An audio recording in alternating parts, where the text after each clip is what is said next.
to Hot Flashes and Cool Topics, a podcast for women in midlife and beyond. At Hot Flashes and Cool Topics, we talk about anything and everything to do with midlife. My name is Bridget. My name is Colleen. And today we are very excited to welcome Elizabeth Lesser. Elizabeth is the co-founder of Omega Institute, which has wonderful all kinds of learning opportunities there, which right now they're on hold because of COVID. But I would really like to go whenever this whole thing is We will. over. You and I are. We're going. Yes. And but she also is the author of many books. I have read her book Marrow about her story with her sister Maggie, and she also just came out with Cassandra Speaks. So we're going to really be talking to her today about her newest book, Cassandra Speaks. Absolutely. And I think, my first introduction, I don't know when you first heard the name Elizabeth Lesser, but I had first heard it on Oprah.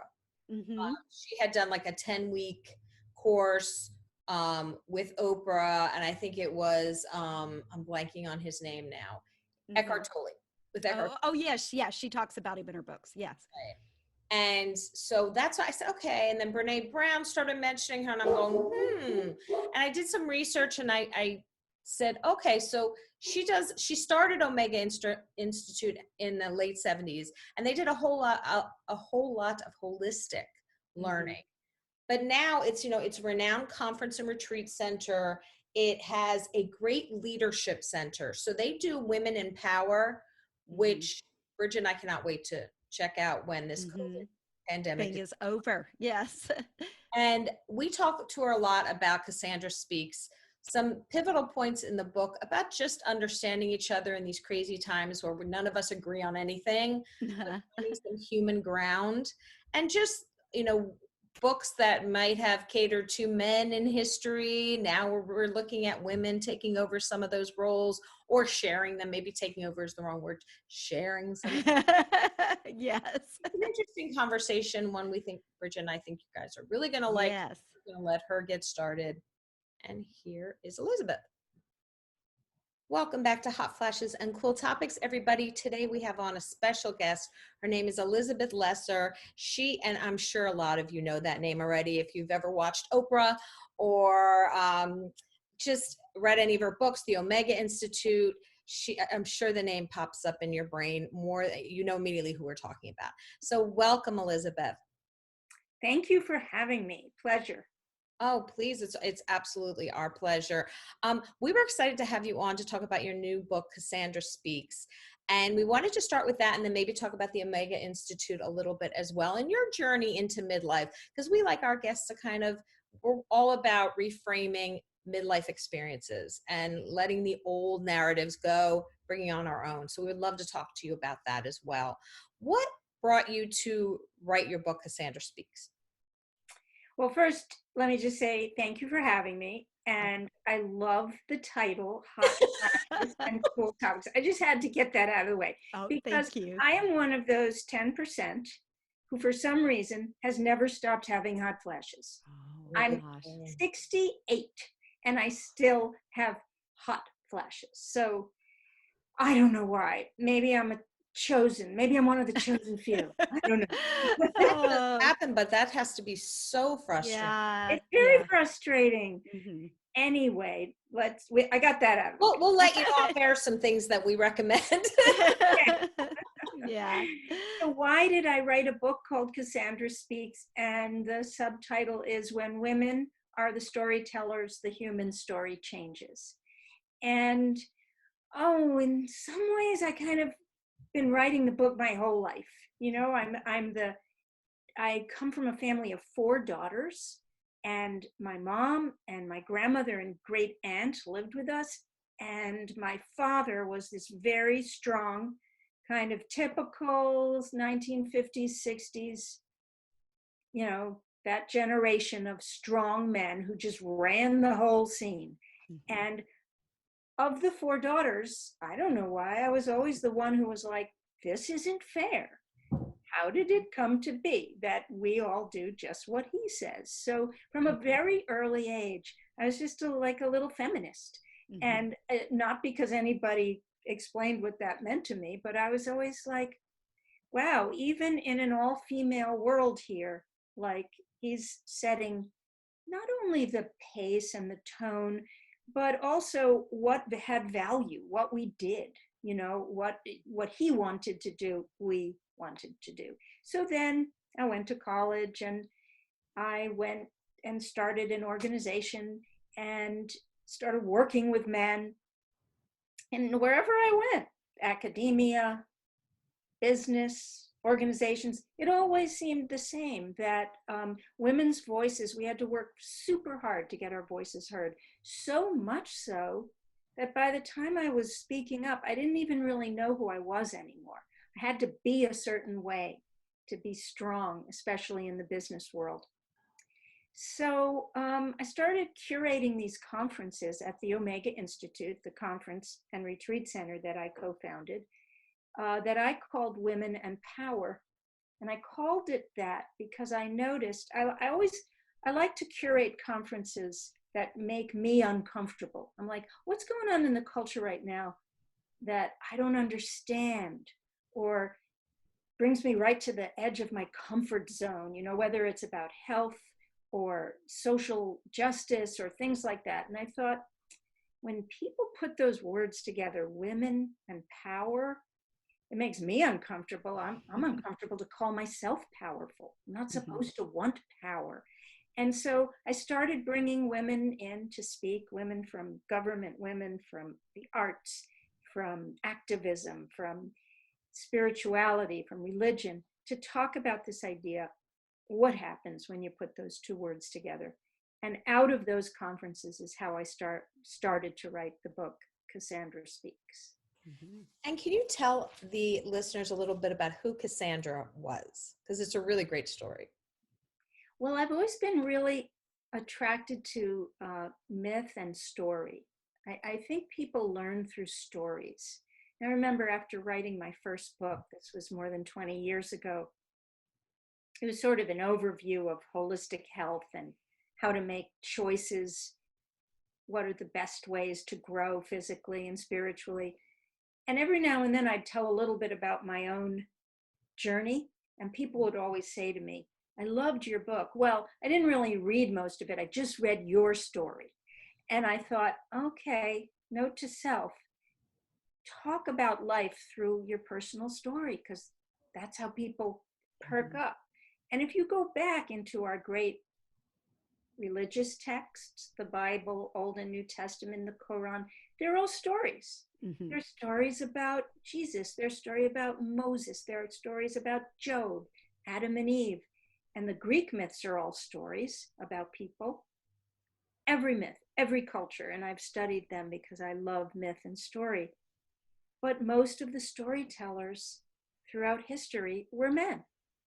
They just were. And you see, when only men tell the stories, it's really not about humanity. It's about men. And there's nothing wrong with male stories. There's nothing wrong. They're just leaving out the perspective of a rather wide swath of people, i.e. women.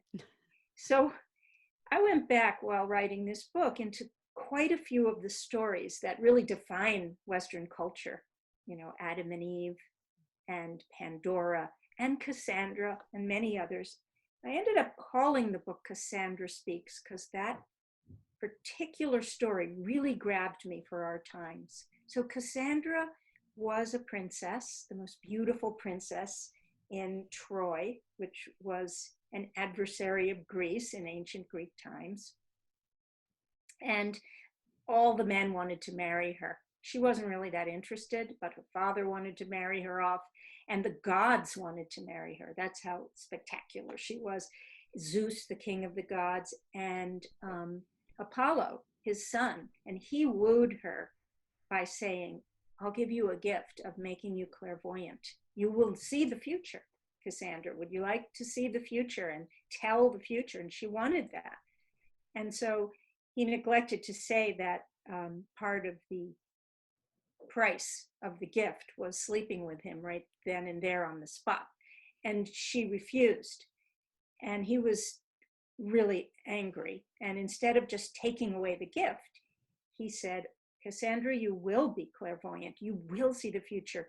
But when you say it, no one will believe you.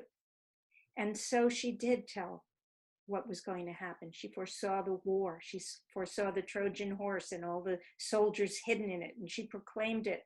And she saw that her brothers were going to be killed, and that she saw the city of Troy in ruins, in flames. And she would say what she saw, but no one believed her. And eventually she went mad. And as I was writing the book, one night I was watching a televised movie made from the trial of Larry Nasser, the doctor who treated the young gymnast girls, hundreds of girls over 30 years. He treated them. They were Olympic gymnasts, they were college athletes and high school athletes. And he, under the guise of treatment, he would sexually molest them. And finally, one of them was brave enough to go to the authorities. Many of them had tried. They'd gone to their parents, they'd gone to their coaches, they'd gone even up as high as the Olympic Committee, but no one believed them. They would say, this happened to me, but they weren't believed, or they were told they were being hysterical, or they didn't understand him. And he was a doctor and he was so important. And so eventually they were believed by this fantastic judge, Judge Aquilina, who allowed each of the young women to speak. 124 women spoke at the trial, and she made Dr. Nasser sit there and listen to each one of their testimony of abuse. And as I was watching that televised trial, I thought, these are Cassandras. These are the Cassandras of our day. They are saying their truth, but we're changing the ending. We're believing them. We're believing their experience. We're believing what matters to them. We're saying, yeah, that was wrong. That is wrong to take advantage of a woman's body. You do have sovereignty over your body and yourself. So I saw in this trial, Cassandra's story being like undone and then rewritten. And I thought, that's what I want the book to be about. Let's go look at the old stories. What have they told humanity is and should value? Let's add women's voices and kind of rewrite them for our times. Yeah. And there's so much now that the Cassandra Speaks, just the Me Too movement, everything. These women weren't believed then. So there's so much that can go right into that title. That is so amazing. Yeah. Even the Black Lives Matter movement, which isn't necessarily about women, but it's about the same subject. That there is a story that America was based on, that to be white is a supreme advantage and Black people are less than. Otherwise, how could you enslave people if you didn't believe that story? So that story is being exposed and brought to the light. And when you bring old stories out to the light, a wonderful thing that happens is that, oh, it isn't just me. It isn't just me who can't find my voice, who doesn't believe my own perspective, who suffers from the imposter syndrome. I understand. It's not some fault of mine. It's millennia of training in women that somehow we should not say what we feel, what we need, that it's not as valid, and that history isn't what happened, it's who told the story. And that story about women's inferiority has been told forever. And it's so interesting the way you set up the book, because it's in 3 parts. And the first part is really talking about history and how you did have somewhat of a fascination with more religious text, although your parents weren't religious by any means, and how most stories portrayed men as having this perfect life until women were introduced. And then it went downhill from there. The fall. And that women were the source of evil. And again, it's who wrote the text. You're right. It's really about whose perspective was writing that at the time. So that's so interesting. And then you go into the second section is all power stories. And I really thought it was interesting the way that you say that power is an uncomfortable word for women and for men too. Do you think that's changing? I do. I do think it is. And I've been so interested as the trajectory of the change. You know, I don't know if you watch the television show The Crown, just started up again, about the British royal family. And they're up to Princess Diana now. And I always saw her as sort of a turning point in many people's consciousness of what it meant to be powerful. You know, the British stiff upper lip and don't share and don't overshare and don't talk too much. And to be powerful is to be like this.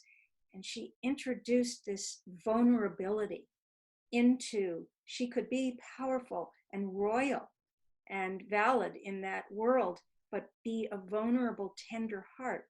And I'm beginning to see that all of us women, we, in order to get our foot in the door of power, we had to be like the people who already were in power.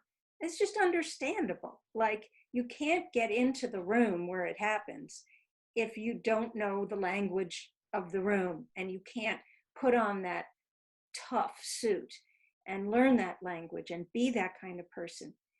But I think for many women, probably for many men too, but women don't have to prove our masculinity. So it's not, we got some more room here to change what power even means, to redefine what it means to be a hero, to redefine what it means to lead. So I know for myself, I began to feel almost sick in my body to find myself acting in ways that just weren't me in order to lead. So, and I'm beginning to see that women are feeling better to expose their vulnerability, to not lead in the old ways, to, you know, there's you know, the old idea that under stress people either fight or flight, that's those laboratory experiments that were done in the 30s and 40s have stayed with us, that under duress humans either fight or flee. But this woman at UCLA in 2007, I think, Shelley Taylor, she looked at the experiments and she realized, wow, all of this research was done on men. And what it was doing was measuring the chemicals and hormones that are released under stress. And the chemicals and hormones released under stress are different for men and women. In men, it is a lot of the fight chemical. You know, you're attacked, you fight, or you run away, or you disconnect. Part of fleeing is also you just emotionally disconnect. Well, when she brought women into the lab, different hormones and chemicals were released, and she came up with this line, this phrase, that under duress, women tend and befriend. So sometimes they fight and flee, but more than not, there is a reaction to want to tend to the most vulnerable under stress, or to befriend, to create circles of inclusion and belonging so that fighting isn't quite as necessary. So I think women are beginning to understand that we can access our tend and befriend natural instinct and give them muscle and clout and say a hero tends and befriends. A hero doesn't only fight or flee. So that is a redefining of power, which I'm more interested in redefining power than just getting more of it. Yeah, I agree. I always like the word empower instead of power. I seem to just go for that one. But yeah, because power seems, you just get this picture in your head of, to me, I get a picture in my head of like a male, but like some almost a dictator type. Dominating. Yes, picture in my head of that. So I always prefer empower, but you know, whatever works there. You also talk in the book about activism versus Innervism, and you mentioned that several times. Can you talk a little bit about what that is? Because I know it's about loving oneself, but it seems to kind of weave throughout the book. Well, I made up that word Innervism because I've always felt there's and maybe you guys feel this too, there's like I have two distinct parts to myself. One, I do want to get out there and change the world. And I know that that takes active work and sometimes conflict and engagement with other people and issues, and that's important. And I'm not afraid of it, but I've spent so much of my life also working on myself, you know, getting to know myself, trying to understand my reactivity, trying to figure out how to have more impulse control and not always just, you know, go off the handle, and really learn how to listen to other people and not project my own needs and see other people as they are, as opposed to how I want them. And all the work we've all done, like either through therapy or meditation or self-care. And I think that's as important in changing the world as activism. So I call it Innervism to give it some kind of strength that, you know, people sometimes think in order to be helpful in the world, I have to like do something super important and everybody has to know about it. And I'm got to either run for office or be on the school board or start a nonprofit or something. But that's great if you do that. But I think if you can work on yourself and be the change, you know, be more loving in your marriage or relationship, be a better mother, be a better grandmother, or whatever you are, and really live the words that, you know, as Gandhi said, to be the change you want to see in the world. I think that's powerful work and needs to, and we need to feel good about doing that because I think it's important. Mm-hmm. How have you seen, you know, you started Omega Institute in the late 70s, and how have you seen it change over the decades? Well, at the moment, it's really changed because of COVID. We've had to shut down, and we're like so many nonprofits or restaurants or concert halls or any place that brings people together, we are hanging on by our fingernails financially. So, but up until March of 2020, we had become very big. You know, almost 30,000 people a year come through our campus in Rhinebeck, New York.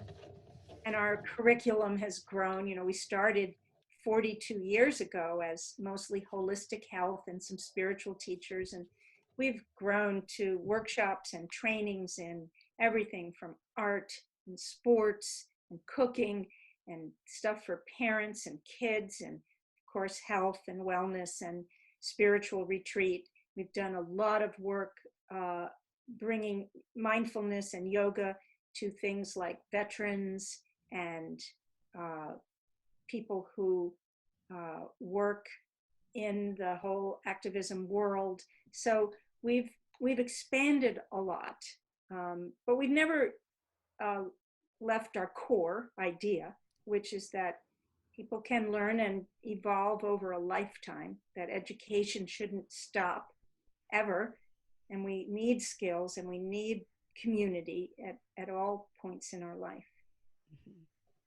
And it's so interesting that I'm going to kind of circle back to something.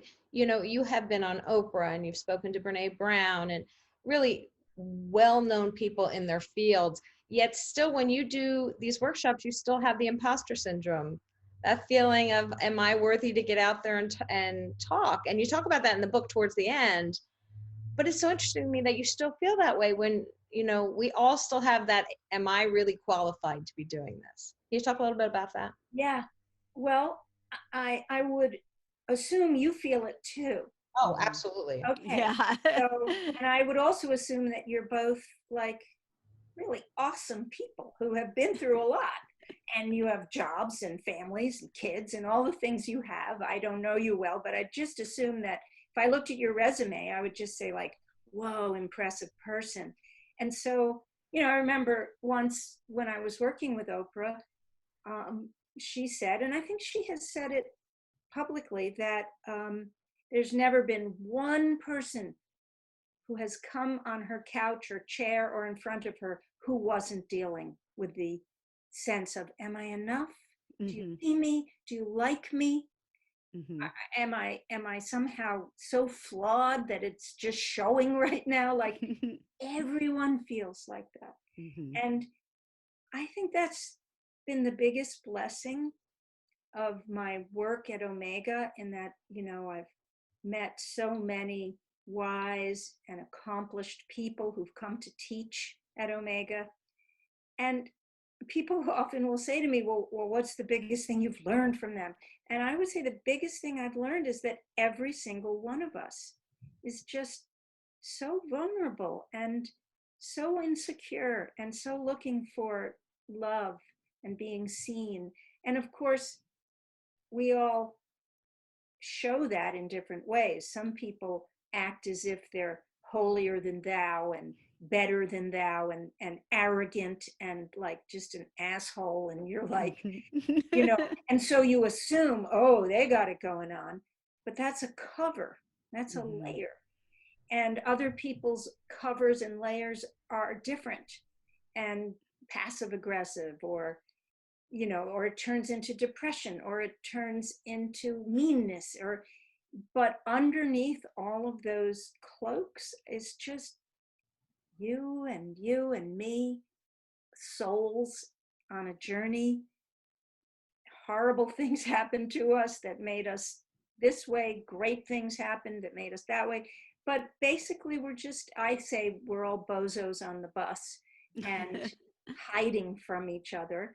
The great poet Rumi, the Persian poet Rumi, says we're all hiding from each other, but it's an open secret.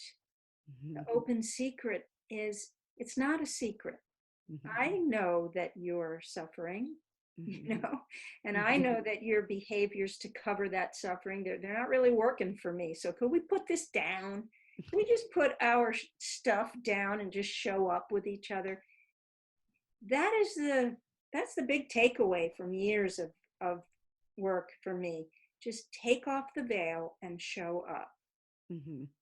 And then other people don't feel so alone, just like you've said. Right. Yeah, because, I think people do put up this wall that they're not interested in my flaws. I don't want to share my flaws. I'm trying to look perfect. But then when you hear someone else share something with you, you're like, I'm not alone in this. And that is a big message we've gotten quite a bit from a lot of women we talk to, Yeah. is they're just sharing how you don't have to be alone in a certain journey. Yeah. It's an invitation. Your own Mm-hmm. vulnerable realness is an invitation to someone else. Well, sometimes it feels like a threat to other people. They're not used to it, but Mm-hmm. yeah. You're also very courageous, especially in this time of life where you mentioned the book, to try to talk to someone, anyone who maybe doesn't believe the same way that you do, whether it be religious, political, invite them out to lunch, but be open to listening to them. And I think that is such an important message, because if we could do that, I think a lot of wounds would be healed and people might feel a little less divisive. You wrote this book before this all happened, but it's so applicable now. Do you see that? Yeah. Or Yeah. responses to that? Yeah. I mean, that idea that I talk about in Cassandra Speaks about taking the other to lunch, it came from a TED talk I gave probably 10 years ago, where you could sense 10 years ago this growing divisiveness in the country. Back then it was like the Tea Party and the radical left, but there was much more of a middle. Those were the edges. And it seems like the middle is gone. And we're all just in these two camps. And they're made up.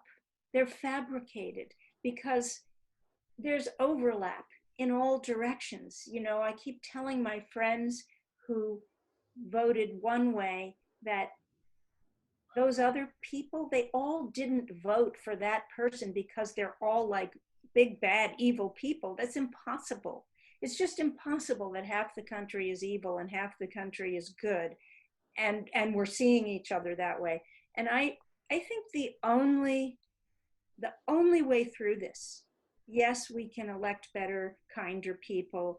And yes, hopefully the Congress will learn to talk to each other. But that's not who really has to learn to talk to each other. It's all of us.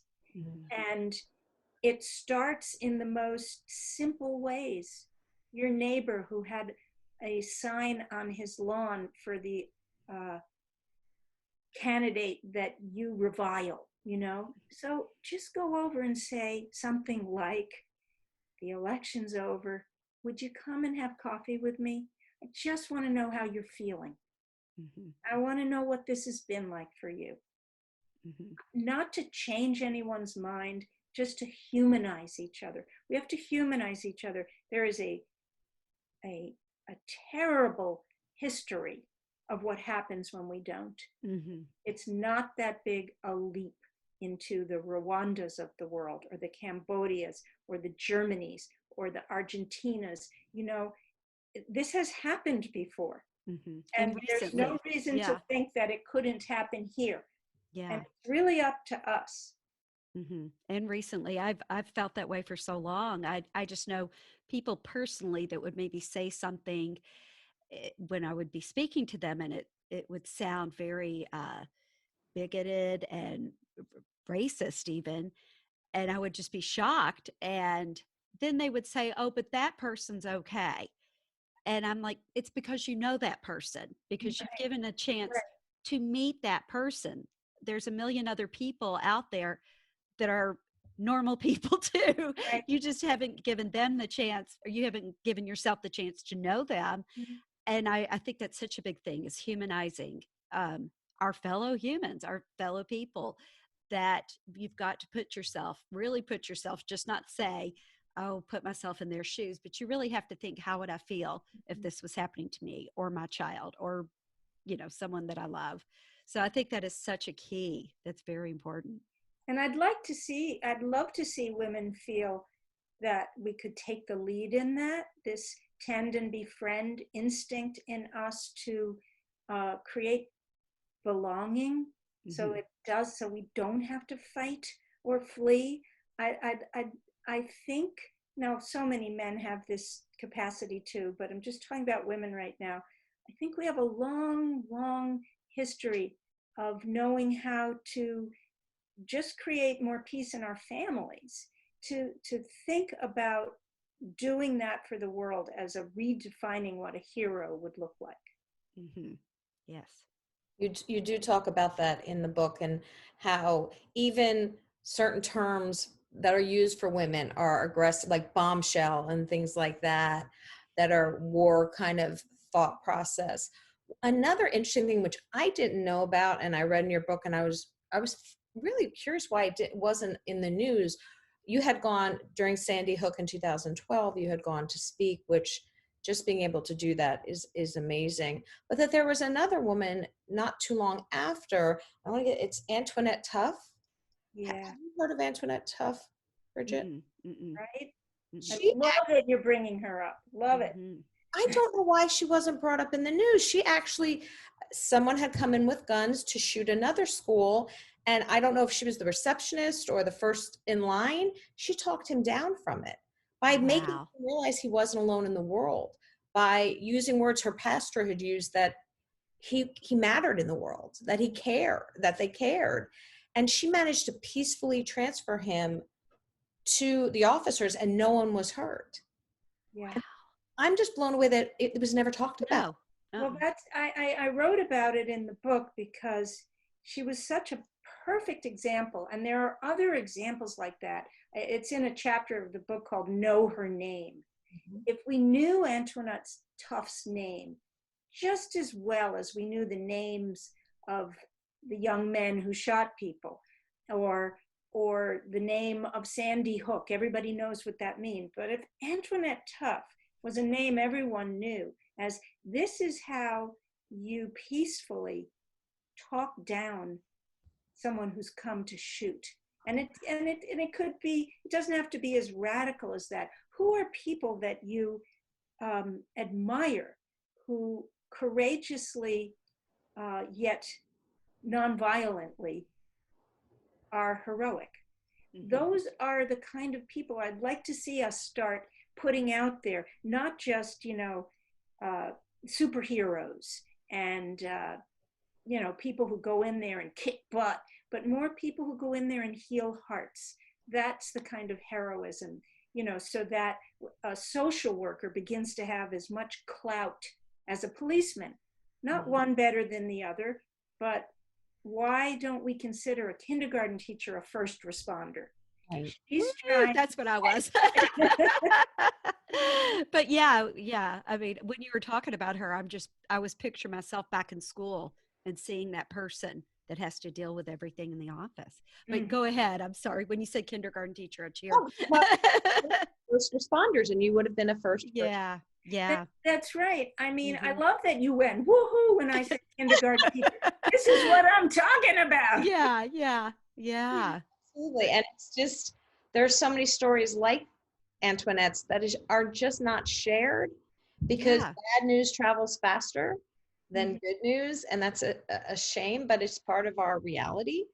And that's why I think this book is so important for people to read, because you do talk about, can you just talk to your next door neighbor that you may not agree with, but find some common ground and some humanity in each of you. You don't have to walk away feeling like you won or he won or she won, but just that you found some humanity, some common ground, which is so important right now. And the fact that you talked about a lot of historical, like you even were saying about Wonder Woman, you were all excited to go see the Wonder Woman movies and you were disappointed.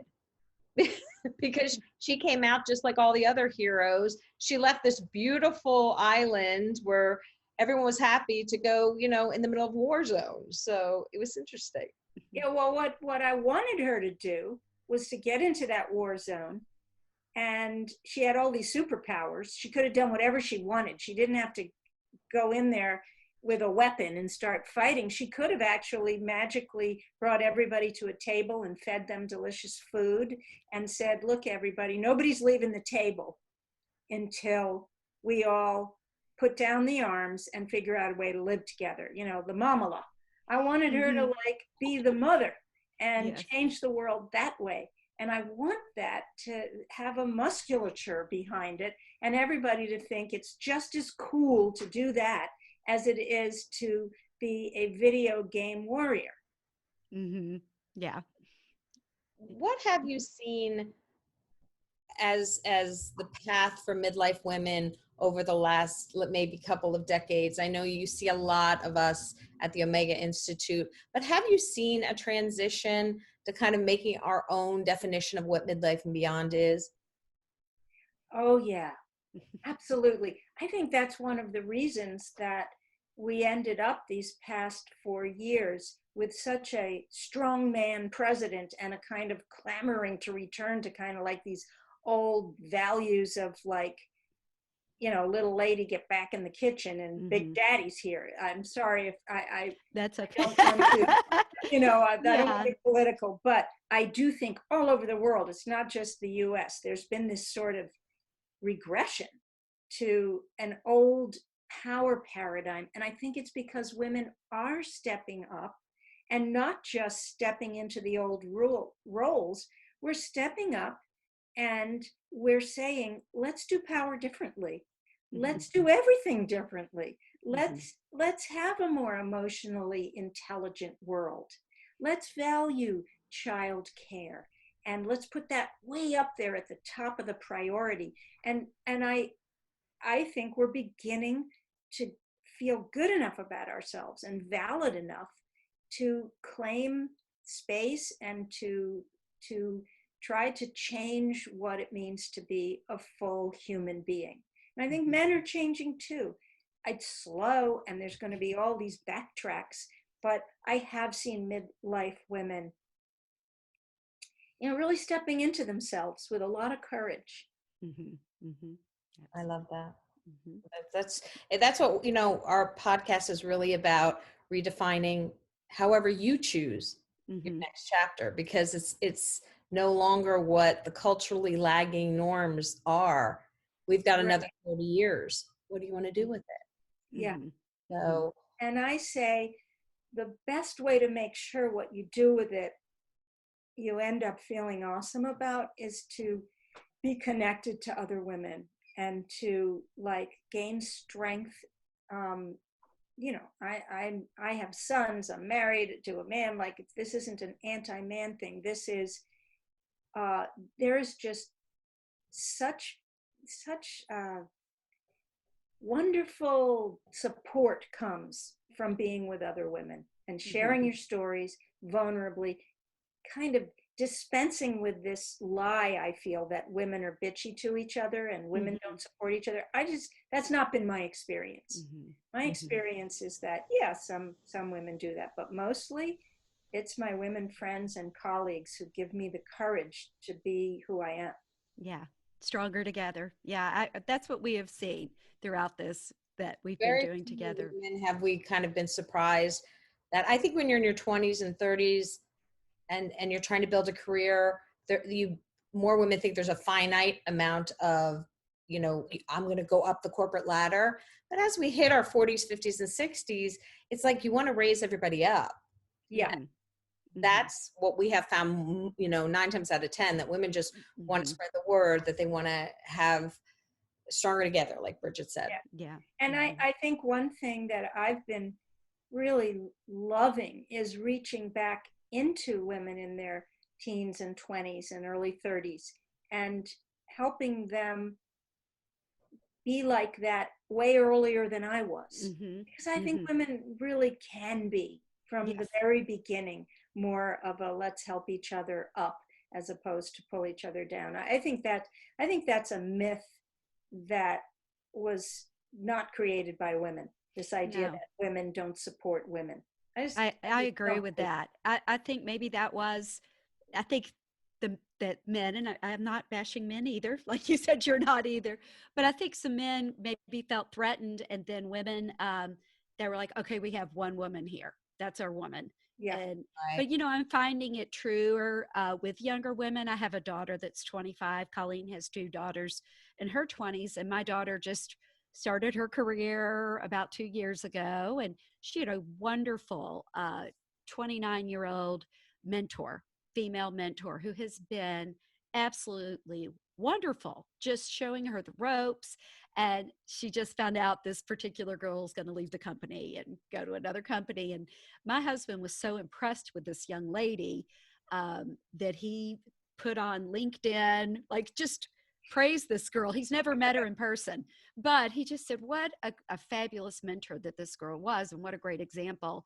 I want to share that with other people, you know, wherever she moves in her career. So I do see that happening, and I'm so grateful. Yeah, and now your daughter will be like that for the next person. Right. And that's what we can do for each other. Yes. Absolutely. Yes. And they also see us, you know, with our children, they see us choosing a path where we are not, you know, it's not dictated by the norms in our society, that we're kind of choosing what makes us happy.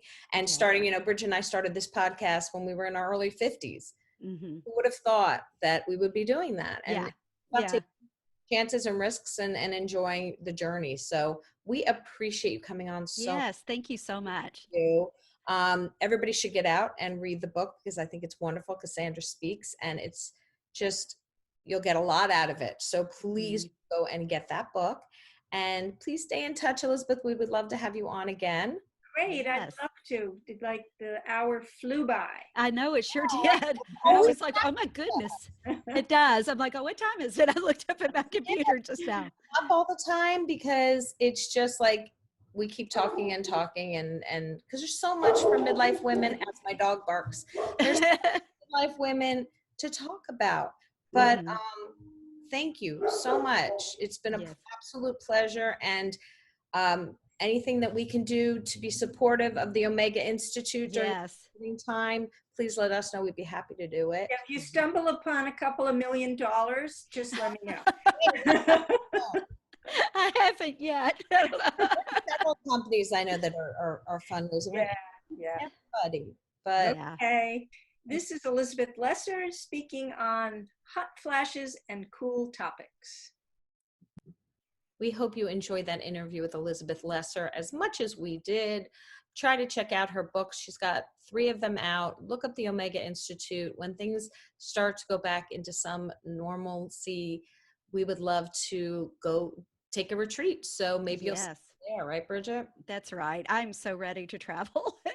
I miss that so much. And the retreats just sound so neat and cool. And the yoga, just everything that's involved with it. And they I have just, pivoted online, guys. So it's yes, you've got to look it up.